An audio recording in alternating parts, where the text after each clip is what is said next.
Welcome to my channel. Hi everybody, how are you doing today?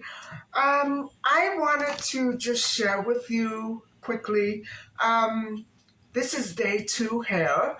What I did was, I did something a little different this time, and it seems that there is a bit more texture and volume to my hair. And what I did was, first I used a curly hair shampoo. And I have to explain, I always wash my hair with my head flipped over. And so what happened was, after I was done washing, I didn't use a conditioner. What I did was I raked through my hair with these combs, and I massaged all over my scalp, and I made sure that there were no tangles. This time there were no tangles. Usually that is very much the case. And so after that, while it was still wet and while the water was still running, I sprayed some of this Wasi Miracle Curls, which is actually for refreshing curls on the second or third day. But I decided to give it a try anyway because my hair doesn't have enough texture or shape in it. It just, you know what I mean? So this really, what I did then was I clipped all my hair back with these little combs that I have. I clipped all of my hair back.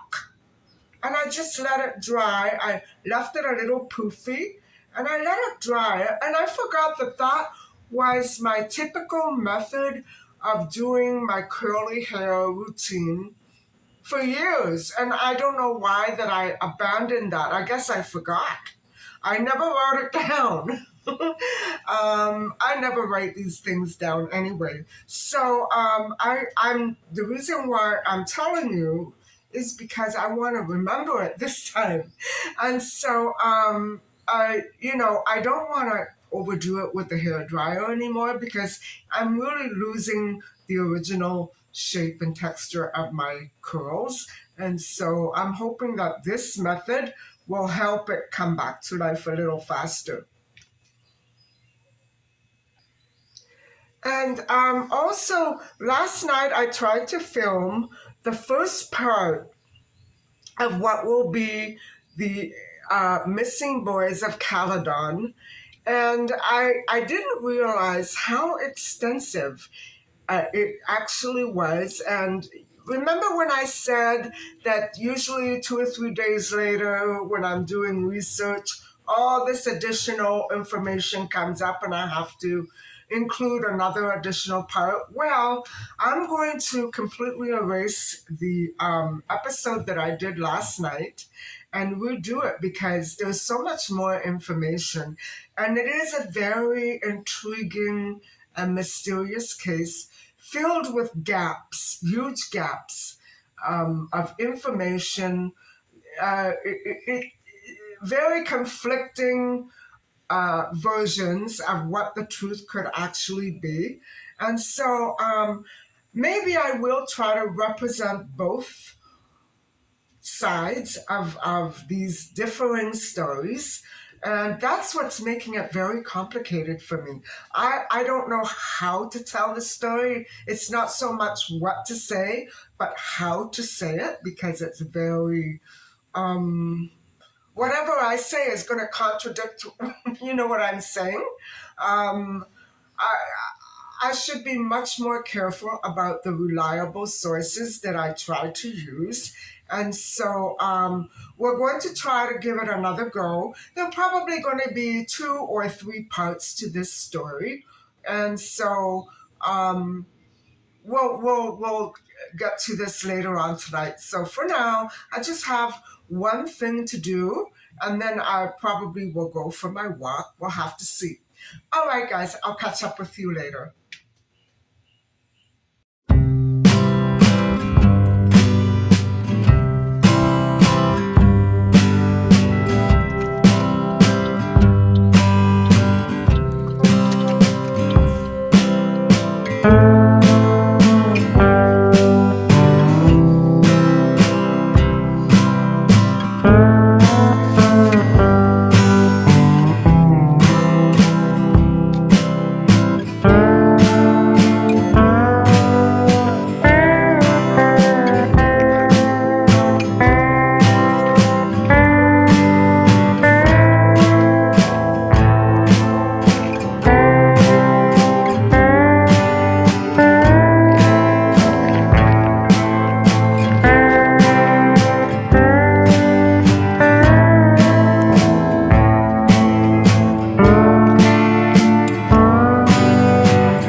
Welcome to part two of the search for Eric Larsfolk and John McCormick, who vanished on August 24th, 1981. And so where we left off was that the boys had gone missing.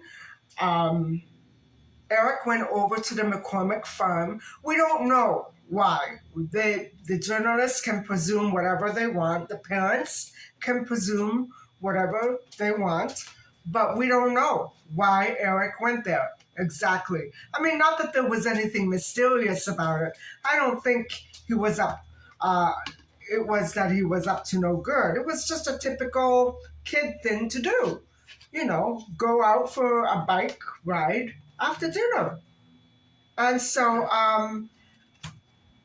okay, so why did Eric go to the McCormick farm if he wasn't very friendly with Junior? So we're told over and over and over. Okay, well, let's assume he was going to see Kim, which would have been typical. He didn't know Kim wasn't going to be there. Yeah, okay.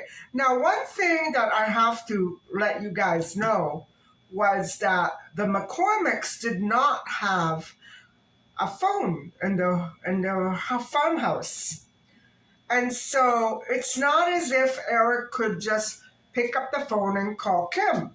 They didn't have a phone. So there was a lack of communication here.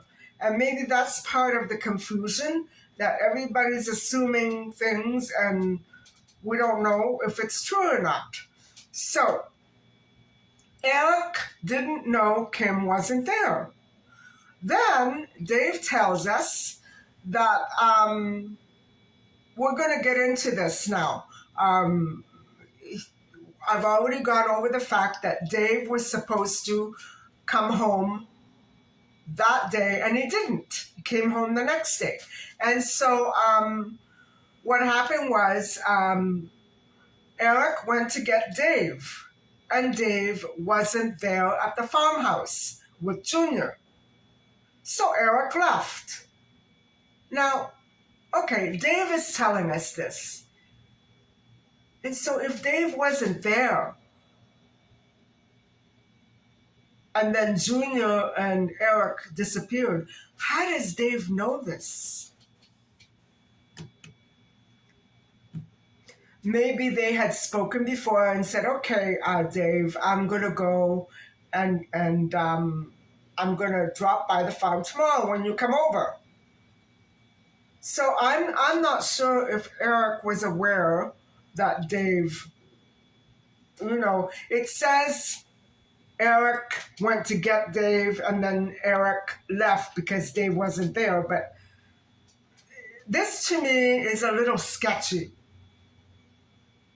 I think this is where things start getting really tangled. And there's a lot of subterfuge and there's a lot of half-truths and not very clear truths. And so whatever.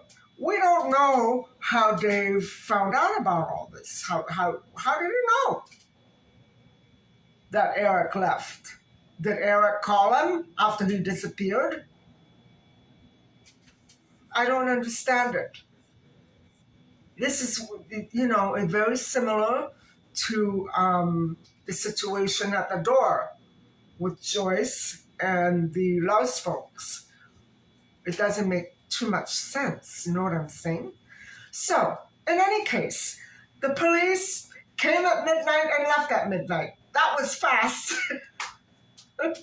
It's just a story, guys. Somebody botched it up.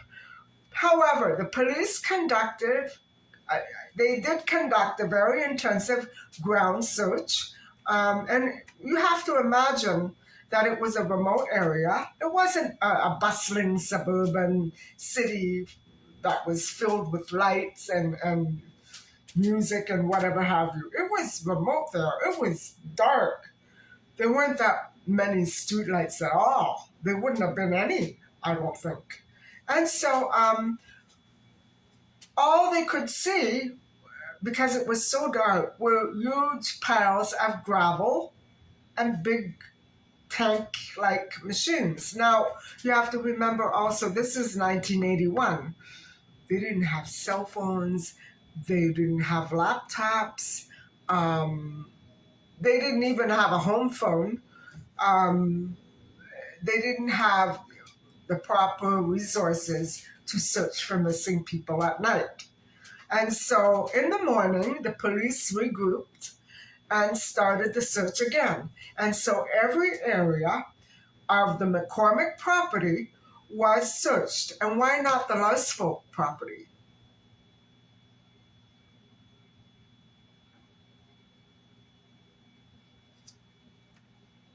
I don't understand that part. You know what I mean?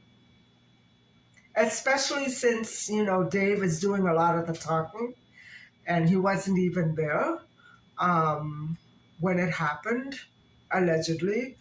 Um, he said he was supposed to come back, and then he said he didn't come back. Maybe he did come back. How do we know? So there's a lot of red flags in this story. It's really difficult to tiptoe over them, but I'm going to. So every area of the McCormick farm and property and the fields was searched. Footprints belonging to the boys from previous days were found, but nothing brought them closer to finding Eric or John. And so Lloyd Larsfolk said that McCullough's truck was on the McCormick property the night they began searching for the boys. Oh, so that was the friend that John Sr. was talking about. Um, so McCullough's truck was on the McCormick property the night they began searching, and Lloyd remembered it was parked near the barn. And the next day, it was in a different spot with red clay earth in the back. That's creepy. And so a pond near a gravel pit on the 150-acre McCormick farm was completely drained after a tracking dog picked up a scent. But there was really no trace of the missing boys thereupon after that. You know what I mean? 60 officers, all in all, scoured every inch of that wooded area surrounding Horseshoe Hill Road, but nothing was turned up. In November, 3 months later, police searched for signs of the boys with a helicopter. Maybe somebody called the police and spotted something. And they now had a helicopter equipped with thermal vision for the nighttime. Nothing. Not only that, psychics became involved and insisted the boys were passed away and buried on the McCormick property. Would that be why they didn't check the Larsfolk farm? Anyway, Larsfolk's bike was found at the McCormick farm. And okay, this part to me is what I was telling you before. It doesn't sound right. John Jr. went to look for Dave and not Eric. Eric went to look for John and John went to look for Dave. You know what this is what I mean, guys. I understand that they're trying to say that there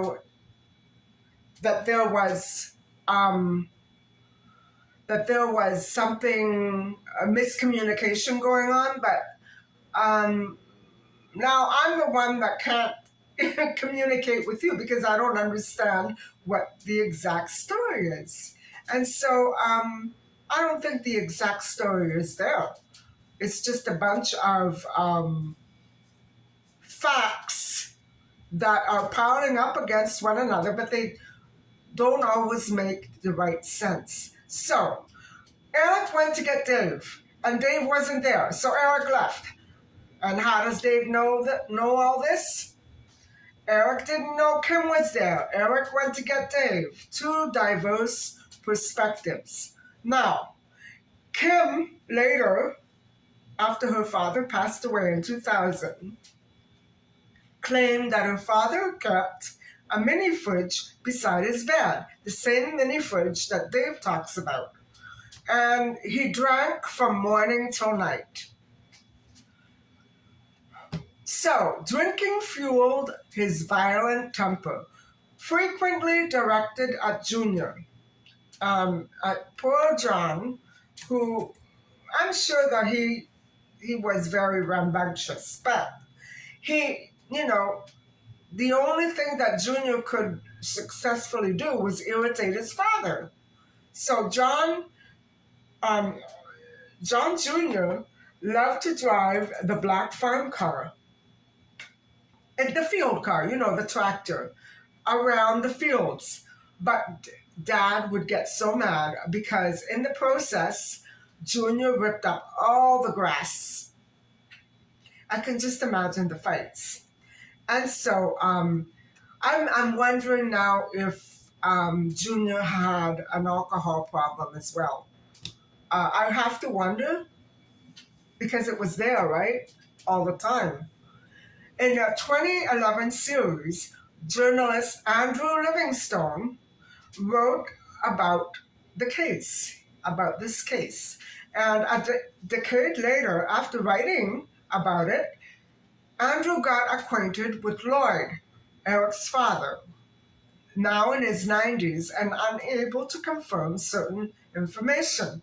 So Andrew, at that time, was still very consumed in 2011 by major gaps and red flags that were overlooked. Well, they weren't overlooked by me.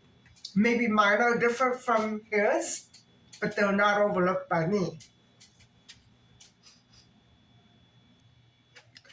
Moving on, Lloyd, Eric's father, had very vivid memories of August the 24th, 1981, as chaos unfolded on that warm, cloudy August night.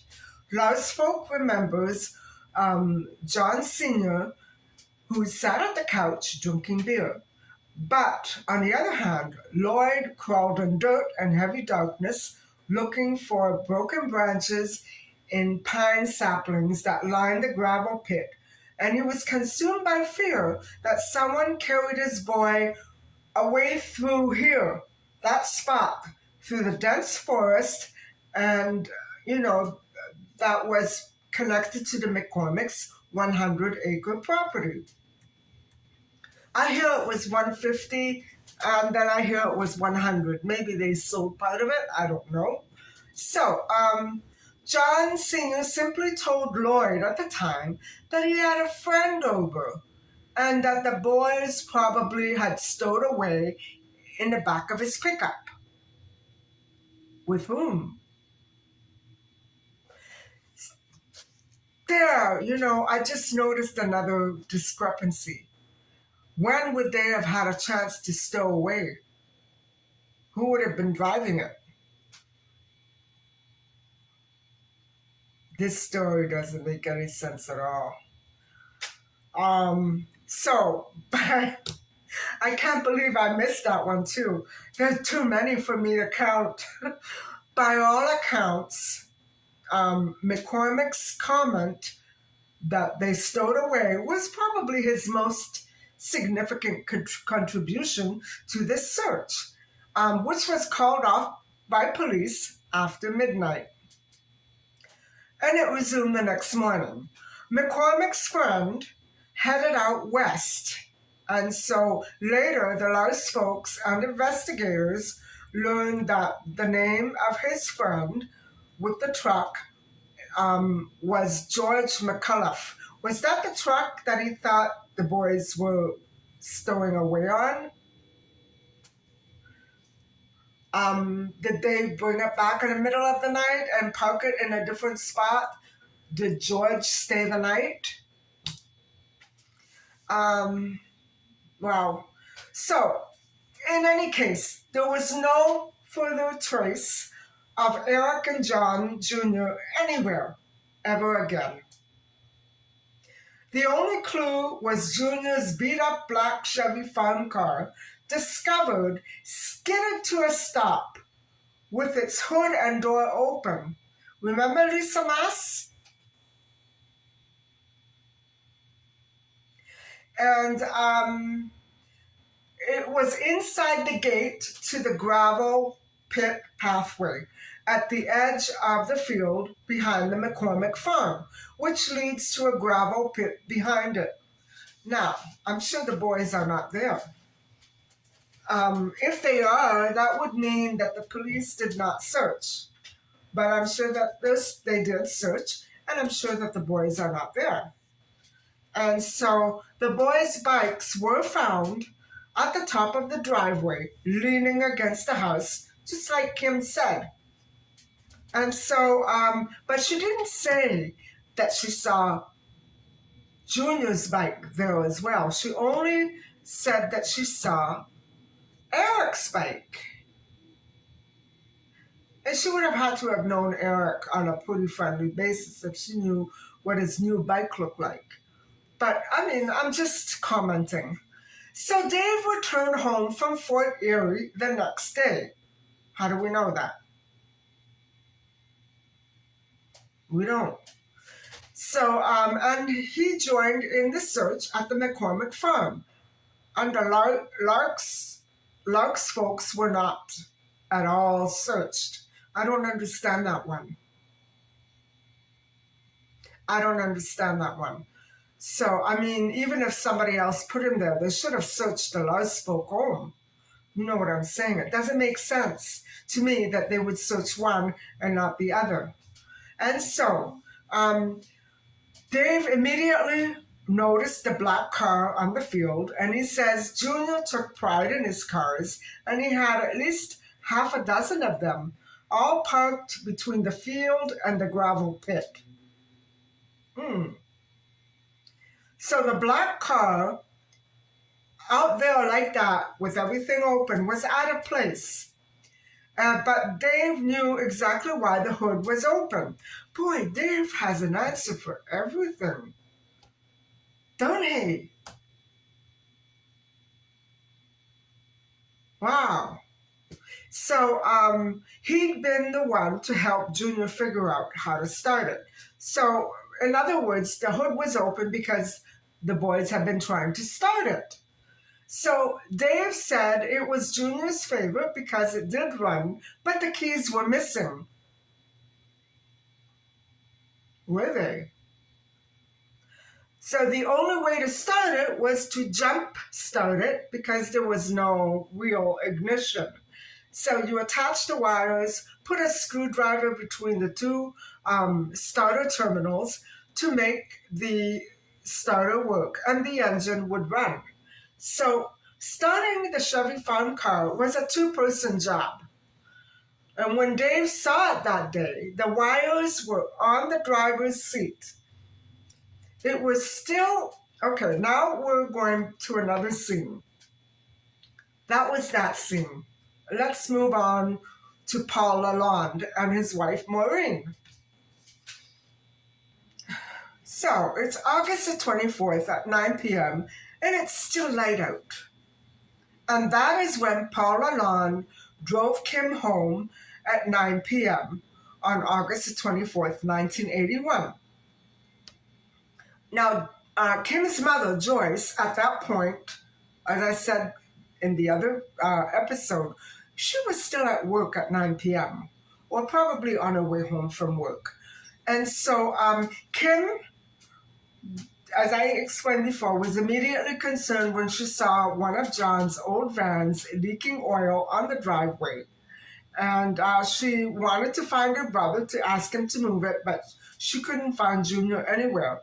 But she did find her dad. So Kim insisted that there was absolutely no one else at the house except her dad when she arrived home.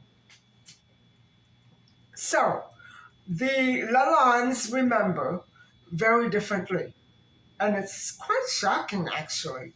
So although Paul Lalonde died in 2008, Maureen does recall, Maureen is his wife, what happened when they drove Kim home that evening. Kim babysat their two children, and when Paul got back from wherever he was, that's literally how it's worded, from wherever he was. He packed the kids and Kim into the car and drove her home. And that is when he saw the boys, said Maureen. They were on their bicycles. And so Paul, at the time, was driving a very large beige Lincoln vehicle. And he had to be very cautious about making that U-turn because of the kids, the boys, in the driveway with their bikes. Okay, so who's telling the truth? Kim or Paul? Maureen. Kim got out of the car at that point and went over to the boys and started talking, and then Maureen and Paul went home. They drove home. So, Maureen says, Paul never met Eric or Junior, but he described the boys in detail, what they were wearing, and yet, on the John Doe website, nobody knows what John was wearing.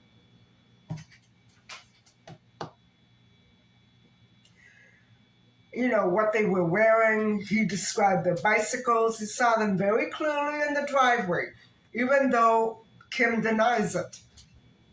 So that is the same story the Lalondes told investigators in 81 and journalists in 2008. Maureen remembered Paul saw two boys. One had blonde hair and a page boy haircut. That would be Eric. But Kim told investigators, no, that's not true. Nobody was there except Dad. And so Paul Lalonde, the man that Kim babysat for, had this is a strange occurrence. He definitely saw the two boys on the farm that evening. And not at 6 p.m., not at 7 p.m., but at 9 p.m., guys. I don't believe that one. I don't believe that one. And where was he while Kim was babysitting? It makes me think that maybe he might have had something to do with it. I already suspect him and Dave. I'm sorry, Dave. I'm sorry. But your story doesn't make that much sense. I definitely see this statement as suspicious since the boys were never seen alive again. Not so much that Paul Lalonde said it, but also the fact, guys, that the police never mentioned it anywhere ever again. Why? Why? And just where was Lalonde when Kim was babysitting? Where was he? So a few days after Eric and John vanished, John Sr. said they ran away. One theory was that the boys left for Toronto's CNE and would be home in a few days. Well, as the weeks and months passed, it became very clear that that wasn't happening at all. And so nobody knows where that theory came from. Who began it? According to Dave, Eric had certainly never mentioned the CNE. And so Investigators initially dismissed the disappearance as a case of two runaway teens, suggesting that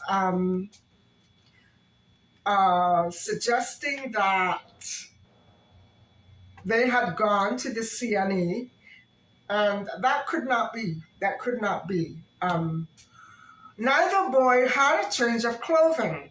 Eric's new backpack for school was found in his closet, and John's wallet was on top of his dresser back at the farm.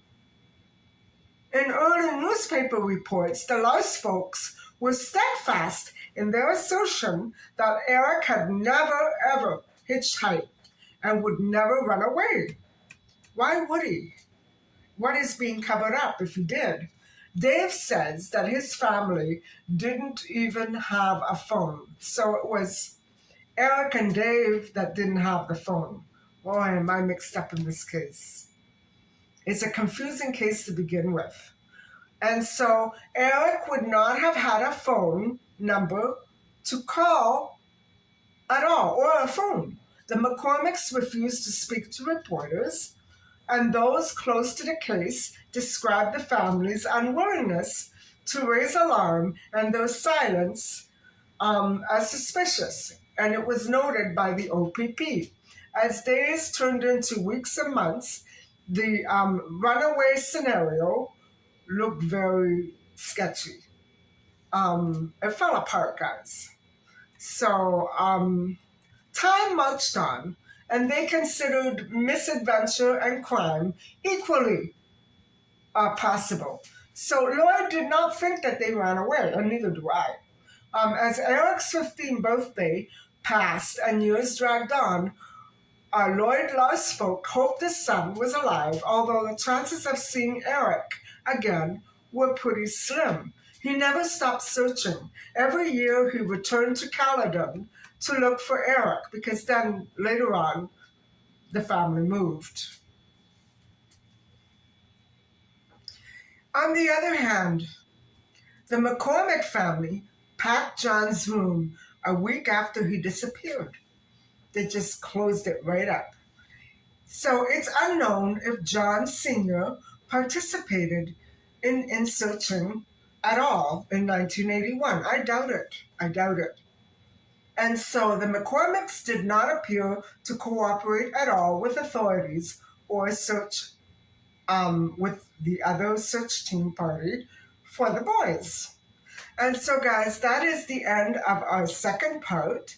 And the third part is more detail that is very pertinent to the investigation of the case. But we're basically at the end of the case. There are no more real details regarding the timeline or anything else for that matter. We just have some background information on Larsfolk, no, not Larsfolk, on McCormick and his friend, but no facts, no discoveries, nothing. And it's amazing that this case it's a cold case, guys. It's a cold case, just like Robbie's. It's a cold case. Most of these, which occurred in the 70s and 80s, are cold cases. And so I'm going to leave you with this, and I will continue the next part again tomorrow.